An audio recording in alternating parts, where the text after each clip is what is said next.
Mayank, thank you so much for welcoming us today in Delhi in one of your sanitation center. For the audience, could you please briefly introduce yourself? Hi, I am Mayank Midha. I am the co-founder and CEO of GARV Toilets here in India. That's fantastic. So, what is GARV Toilets? Can you please just tell us about the mission and the purpose of the company?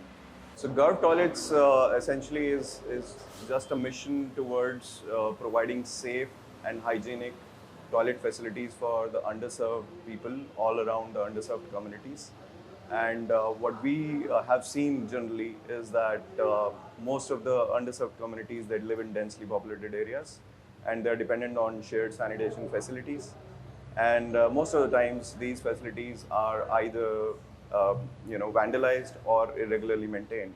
And our effort has been towards plugging these gaps in the public sanitation space and disrupting the whole public sanitation and the community sanitation space by providing these safe, hygienic, and self-sustainable toilets.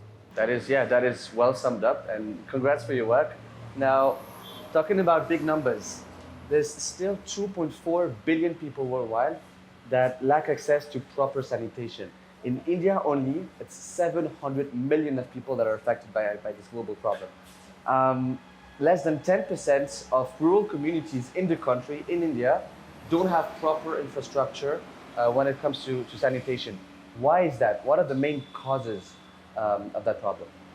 No, that's right. I mean, obviously those numbers have changed over the last 4 or 5 years or so, because right in 2014, when this Clean India campaign or the Swachh Bharat mission was launched, India was definitely the open defecation capital of the world. And there have been a lot of efforts that have been made by the central government and various state governments as well. Obviously, because of the fact that the central government has made it its a principal agenda of providing toilets for all under this campaign, it has made a huge difference as such. What we have seen is that although more than 100 million toilets have been built, it has made some sort of penetration in most of the underserved communities, but again, there are a lot of issues that are still prevalent with respect to maintenance of these toilets and with respect to the cultural aspects of the communities. So how would you sum up these challenges? So you talked about maintenance. You can maybe talk about security. You can talk about the problem of the sanitation waste that is not treated afterwards. What are the biggest challenges around poor sanitation infrastructure? No, absolutely. So the thing is that what we've also seen is that in the past many decades, billions of dollars have been spent on sanitation programs. The problem has remained that toilets have been constructed and vandalized in the same way. So first part is creating the superstructures. What are the sustainable superstructures for toilets? And then comes the part of maintenance, that how these toilets that are being installed, how they are going to be maintained. Yeah. And safe maintenance, providing safe toilets for all is definitely one of the aspects that is a big challenge that the government is also facing right now. And government has seen that going forward, there is going to be an issue of the fecal sludge management as well, because obviously the toilets have been made. But what happens to the fecal sludge? It is being drained out in the open, water bodies. The environment is being polluted. So the groundwater is being polluted. So that is another main challenge.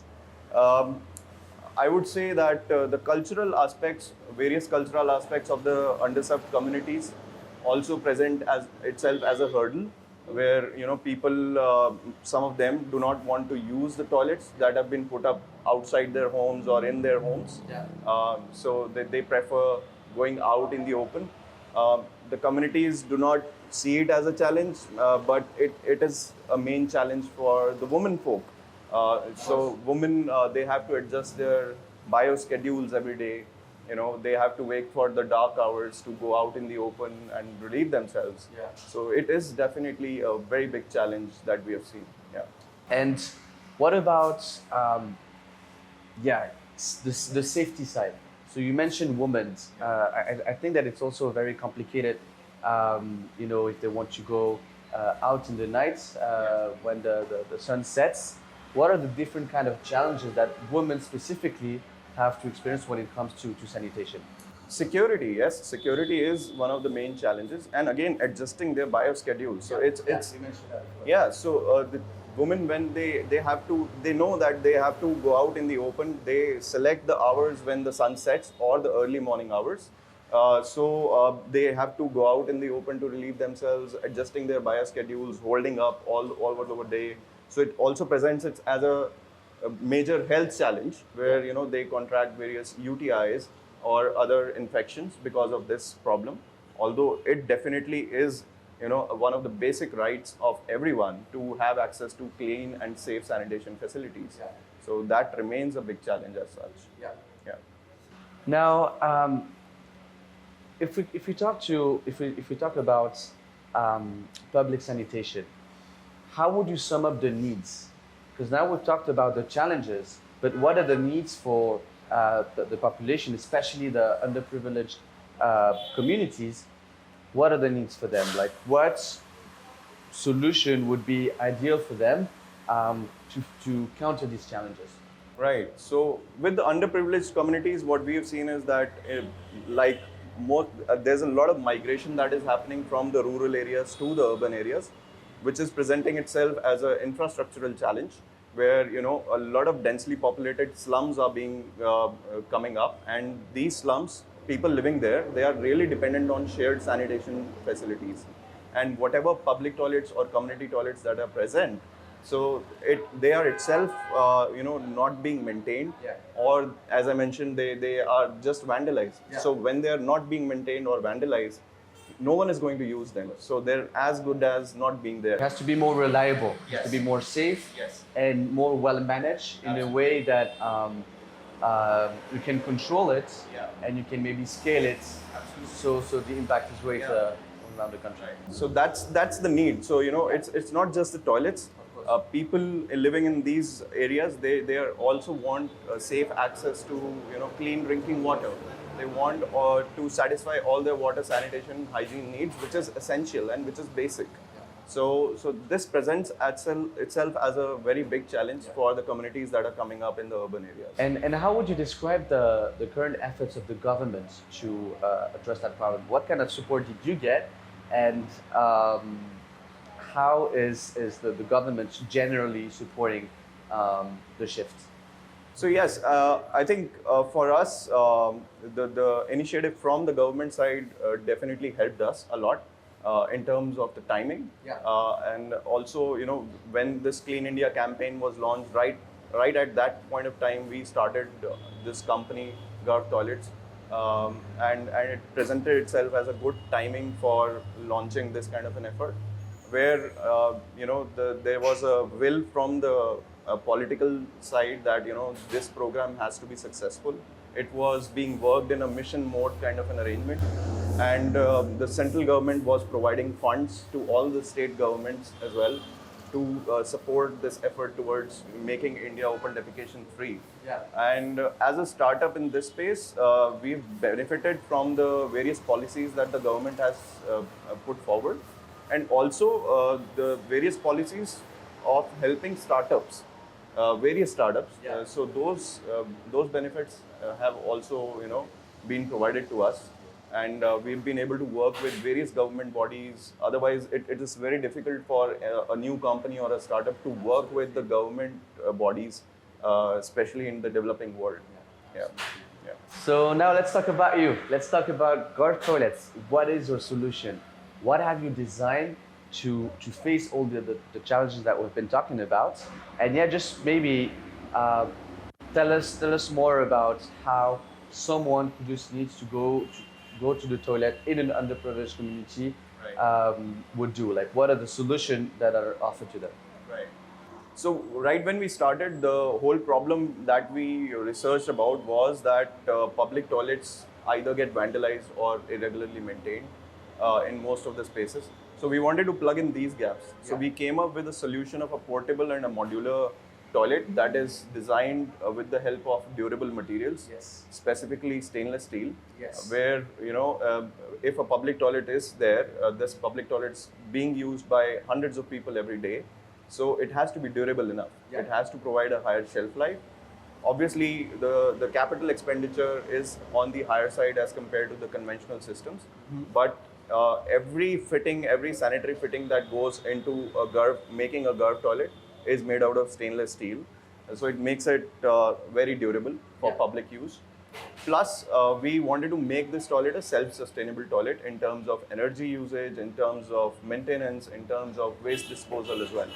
Okay. So when I say energy usage, most of the public toilets that we install, they are provided with solar power. And These are LED lights, right? yes, these are LEDs, and they're sensor controlled in terms of efficiencies.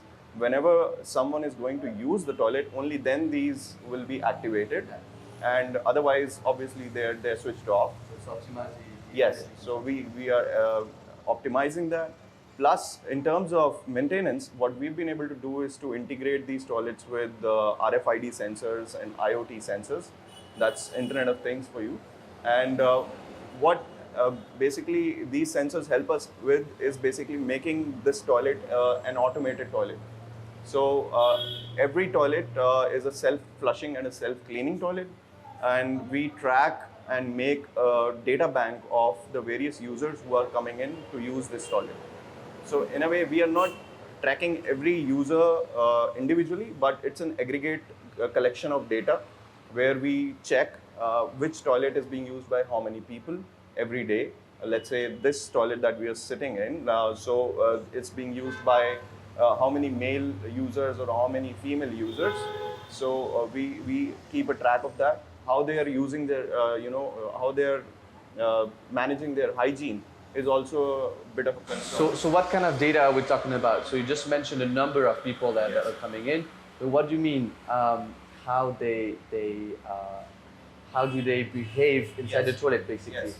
So what kind of data are you collecting? I'm not sure I got it. Right. So we track as to how many users are coming in. We track how they're managing their hygiene with respect to the fact that we see how many people who have come in, what percentage of those are washing their hands.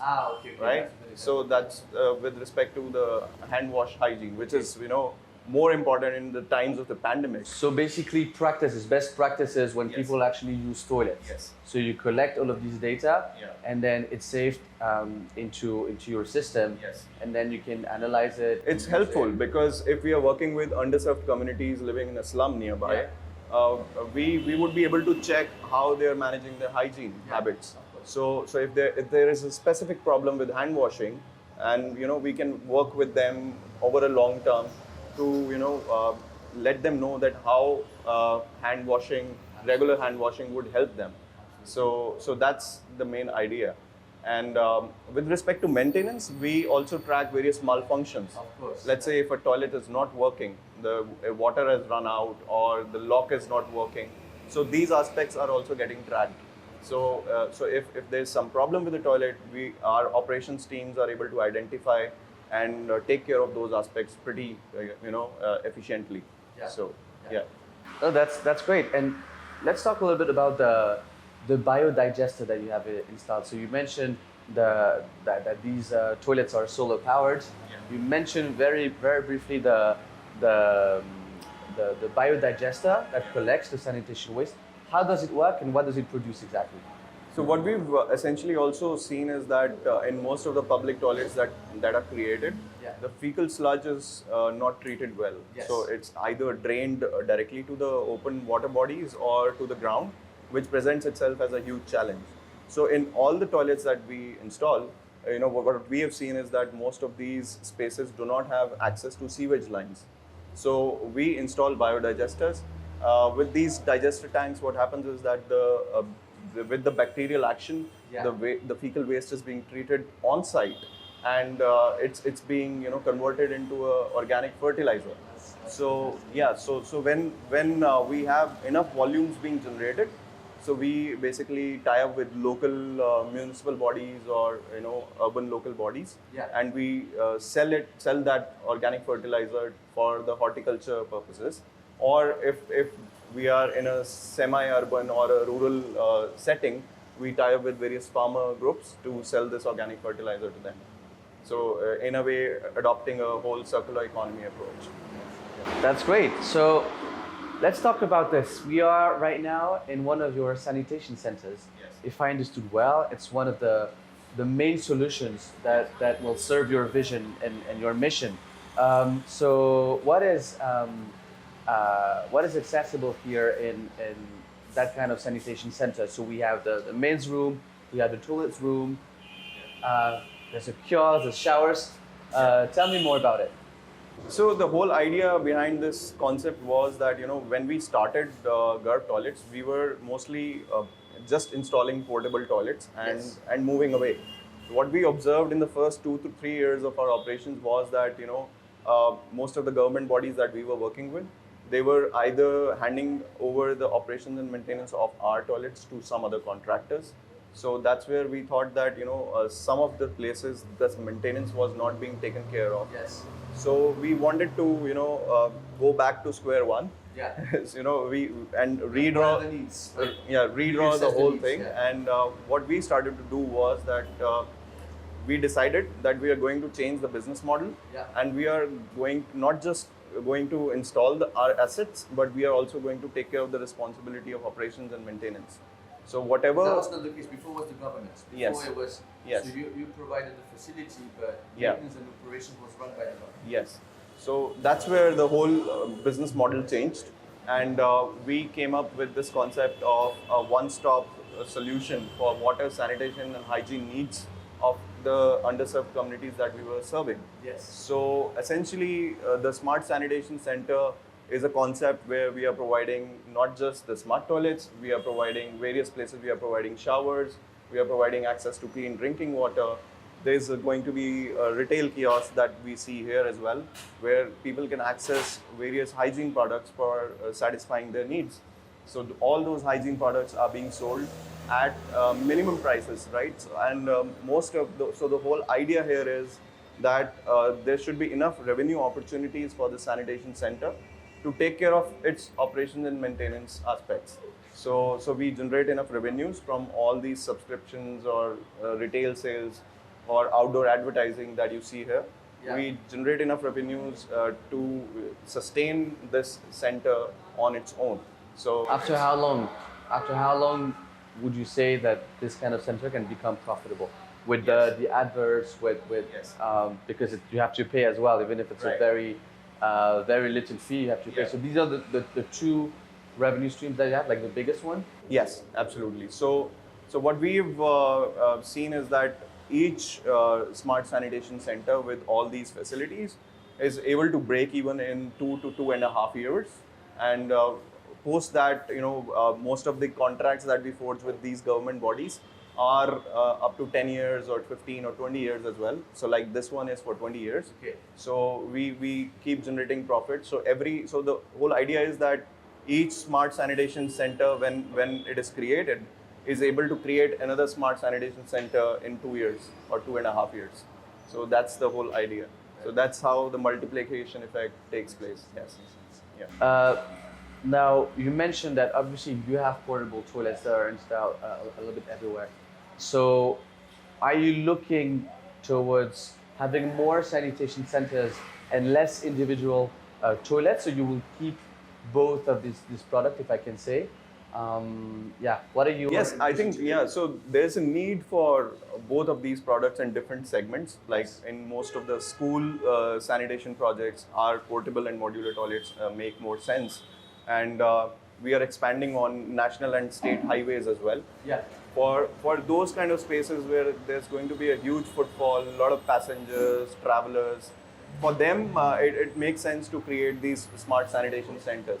So we are expanding in both the segments. Yes. And we are taking this concept forward as well. So what kind of segments exactly? You mentioned schools, airports, I imagine, train stations, and other kind of public spaces. Yes. What else, basically? So we are, like, for example, we are working in various refugee camps as well. Yes. So with the UNDP partnership, what we have been able to do is to create this smart portable modular solution for refugee camps. It could be either in Turkey for the Syrian refugees or in Bangladesh for the Rohingya refugees. So war-torn spaces where there are a lot of people who are moving in camps. So that is another opportunity that we work upon with various international development organizations. And yes, and slums presents themselves as another big opportunity where we are able to create these smart sanitation centers for the communities. Fantastic. Yes. What is GARV Toilets' impact, both qualitative and in numbers? So in numbers, effectively, we have been able to provide more than 2,100 toilets. So as we speak today, more than 200,000 people use our toilet services every day. There's tons of CO2 emissions that is being saved. Yes. About 60,000 liters of water is being recycled in every day with our toilet systems. More than 60,000 kids use our toilet services through the school sanitation projects. Mainly in school. Yes. So that's the kind of impact.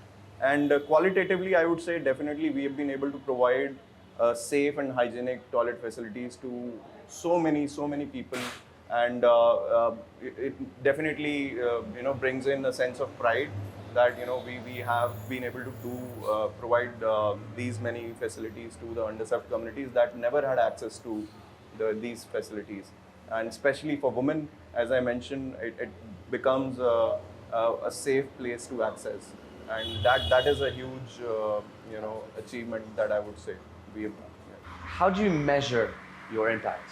So I think you mentioned quite clearly that this company, GARV Toilets, is very digital, right? Yes. So it's almost a tech company. Yes. So you're able to generate data. How do you manage to gather all that data and actually measure all the impacts? And how challenging is it for you?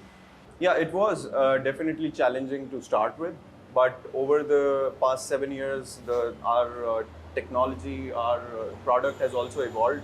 We have seen, we have evolved in terms of technology. We keep on tracking the number of users that come in to use our toilet services. Although all our toilets are not IoT enabled, wherever we have these IoT enabled toilets, we track it in real time, that how many users are coming in and what communities are using our toilets, how they're using it, how our toilets are benefiting them over a period of time as well. Yeah. So wherever the IoT enabled toilets are not there, so what we essentially do is to also partner with various NGOs on ground. We keep a track of the baseline when we start. So we keep a track on research methods that baseline surveys are being carried out, and current practices that are being adopted by the users are also being captured. Yeah. And over a period of time, we keep on doing impact assessment surveys and research studies to check how the hygiene habits or access to sanitation has improved by providing our services. I think you also capture the feedback of customers, right? Yes. So like in most of the spaces, we have these QR based scanners where people can just scan the QR code and provide real time feedback of the facility that they're using. Whether it's good, bad, or worse, they are able to provide a real time feedback. That helps us as well. That's fantastic. Thank you so much for your insights today. I think it was really insightful. I have a last question for you. How would you define GARV Toilets in 3 words? Safe, hygienic, and a self-sustainable toilet. Thank you very much. Do you have any last comments, advices for the audience today? No, I think obviously being in a toilet business is not a very sexy thing to do, but it's not considered to be a very a business that is attractive. So it's difficult to attract talent to work with us, and that also presents itself as a challenge. But I believe if any effort that is being done by our company as such is proving to be provide a positive impact, we feel that it's great nudge for all those fence sitters who want to basically provide a positive impact to the underserved communities. Fantastic. Thank you so much again. It was a pleasure to meet you. Thank you.